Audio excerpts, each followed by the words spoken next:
Tom, I have been informed I have gallstones and may need my gallbladder removed. I know you went through this and would like to know what I can expect from surgery, recovery, and TikTok cut off the last line. He said lifestyle change. So, I can only tell you about my experience. I don't know if all gallbladder removals go the same as far as the surgery goes, but this is what happened to me.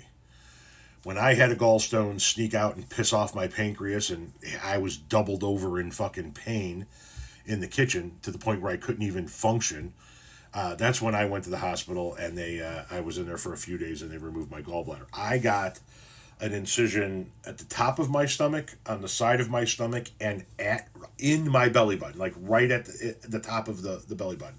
Those are the three scars I have. Those are the three incisions, and they went in and did whatever to pull that gallbladder out. Obviously, it alleviated my pain. Now, what I was told, the recovery, let's go with the recovery. For me, the recovery was not that difficult, right? It was just care for your wounds until they heal up. You know, be careful in the shower with them. You know, I still bathed, I still showered, but I just had to be careful of these three wounds. And everything was fine. As a matter of fact, I'm trying to think of the timeline, and I'm sure I'm going to be off by some degree here. My wife Renee will probably come into the comment section and tell you if I'm off here. But one of the things I remember talking to my doctor about was, hey man, I'm going on a cruise. I want to be able to swim on a cruise, and it was like a month. I think it was like a month after the surgery, or a month and a half, somewhere in that, maybe 2 months. And he's like, well, hopefully you'll be all healed up and you don't need to worry about getting chlorine or salt water in those, but we got to make sure they're healed up before you do that.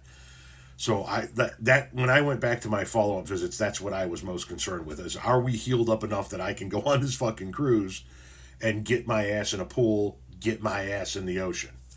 And I did. I was able to heal up in plenty of time. So the recovery wasn't that bad. The surgery was, bing, bang, boom, in and out, was not that big of a deal. The lifestyle changes where I cannot accurately give you a reading, because everything that I was told was, now you're going to need to very severely limit your fatty foods because you don't have the ability to process those fatty foods anymore, and you're going to eat like a cheeseburger. You're going to go to Wendy's and get a cheeseburger, and then you're going to shit your brains out within minutes. The problem is that that's the way I had been for 20 years prior to my gallbladder surgery, right? I shit and I eat. My wife is constantly telling me it's not normal. But for me, it's normal, right? I shit and within minutes I eat. And so in talking to my doctor about that, after the surgery and after I came back from the cruise and after he's looking at me and he's, how's your lifestyle changed? Like, my life hasn't changed one bit. He said, well, your gallbladder was just filled with stones, right? Filled with stones.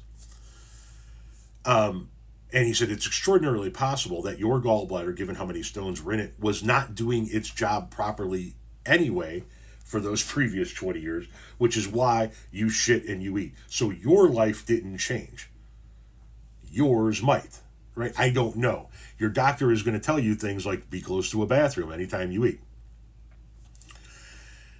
I don't know if that would have changed or not for me had I had a decently functioning gallbladder to begin with, but like I said, everything they told me to expect post-surgery, I had already been living through for 20 years. So from a lifestyle change, my life didn't change in the least bit. I didn't have to change the type of foods I ate. I didn't have to change when I ate, how much I ate, any of that stuff, because I had already been living that for years.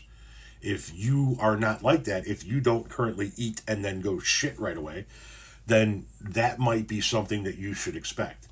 You're going to eat something fatty. You're going to eat a cheeseburger or something of that nature. You're going to pizza, whatever, something greasy and fatty that you like, and it's going to run through you like shit through a goose. So they say. I don't know. I know that it's a fairly common procedure. Millions of people have it. From a surgical standpoint and a recovery standpoint, you shouldn't have too much to worry about. It's fairly common, the procedure, but the lifestyle change afterward could result in you needing to eat less fatty foods or making sure that you are close to a bathroom when you do eat them.